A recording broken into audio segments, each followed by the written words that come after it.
আসসালামু আলাইকুম। আপনাদের সবার রিকোয়েস্টে আমি আমার হোম ট্যুর নিয়ে আসলাম। আজকে হচ্ছে গেটের ফার্স্ট এন্ট্রেন্স থেকে দেখাচ্ছি, কারণ অনেকেই হচ্ছে মেসেঞ্জারে নক করেছে যে হোম ট্যুরটা একটু দেন। তো আমি এই জন্য হোম ট্যুর পার্ট আজকে 1 দিব, কারণ এত বড় বাসা তো দেখায় শেষ করা যাবে না একটা ভিডিওতে, তাহলে ভিডিও বড় হয়ে যাবে। তো এই পাশে দেখাও একটা কাবা শরীফ আছে, একটা কাবা শরীফ আছে। তারপরে এইদিকে হচ্ছে আমার হচ্ছে শু র্যাক করা আছে, খুব সুন্দর করে শু র্যাক করা আছে। তারপরে হচ্ছে আপনাদেরকে দেখাচ্ছি, এটা হচ্ছে একটা লবির এন্ট্রেন্স দেওয়া আছে। এই যে একটা লবির এন্ট্রেন্স।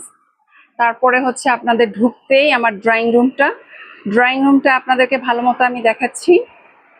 এই যে কর্নারটা, এই একটা কর্নার। তারপরে হচ্ছে আপনার এই পাশে একটা কর্নার, এদিকে সোফা আছে, এই পাশে একটা কর্নার আছে। তো সুন্দরভাবে আমি জাস্ট দেখিয়ে দিলাম আপনাদেরকে। যারা যারা রিকোয়েস্ট করেছেন যে আপু একটু হোম ট্যুরের ভিডিওটা দেন, আমি শুধু তাদের জন্যই দিচ্ছি। এর আগেও একবার দিয়েছিলাম, তো সেটা হয়তো বা নিচে নেমে গেছে, এজন্য আবার দিলাম বাধ্য হয়ে। হ্যাঁ, এটা হচ্ছে আমার ডাইনিং এরিয়া, ওইটা হচ্ছে ড্রয়িং, এটা হচ্ছে ডাইনিং। তো দেখাও, এদিকে আসো। এখানে হচ্ছে বেসিন কাউন্টারটা দেখাও, একদম স্মুথ ভাবে বেসিন কাউন্টারটা, মিররটা। এটা হচ্ছে বেসিন কাউন্টার আমার।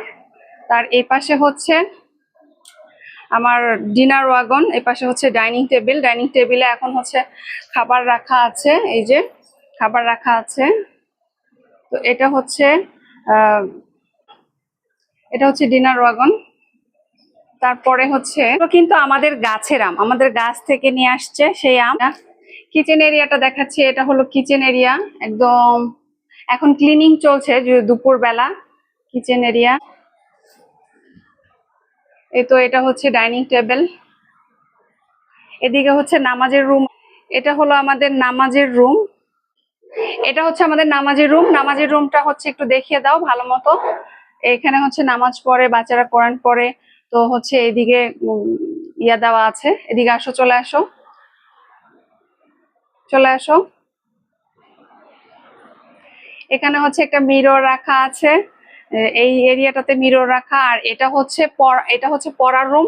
এটা আরেকদিন দেখাবো, কারণ আজকে ভিডিওতে নিতে গেলে বেশি বড় হয়ে যায়। এটা আরেকদিন দেখাবো, এটা আরেকদিন ক্লিয়ার করে দেখাবো। আজকের মতো এই পর্যন্তই দেখাচ্ছি, কারণ ভিডিওগুলো বড় হয়ে যাচ্ছে। আর এই মিররটা এটা মিররের দরজা। এটা হচ্ছে ড্রয়িং ডাইনিং এ যাতে আপনার এসি চালে যাতে ঠান্ডা থাকে এসি, এই জন্য এই পাশে দেয়া আছে এই যে একটা মিরর গুলো, মানে দরজাগুলো লাগালে এসির বাতাসটা যাতে বাইরে না বের হয়।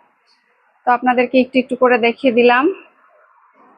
আল্লাহ হাফেজ। পরবর্তী ভিডিওতে আবার দেখা হবে আপনাদের সাথে ইনশাআল্লাহ। আজকে এই পর্যন্তই, পরে আমি আবার দেখাবো আপনাদেরকে।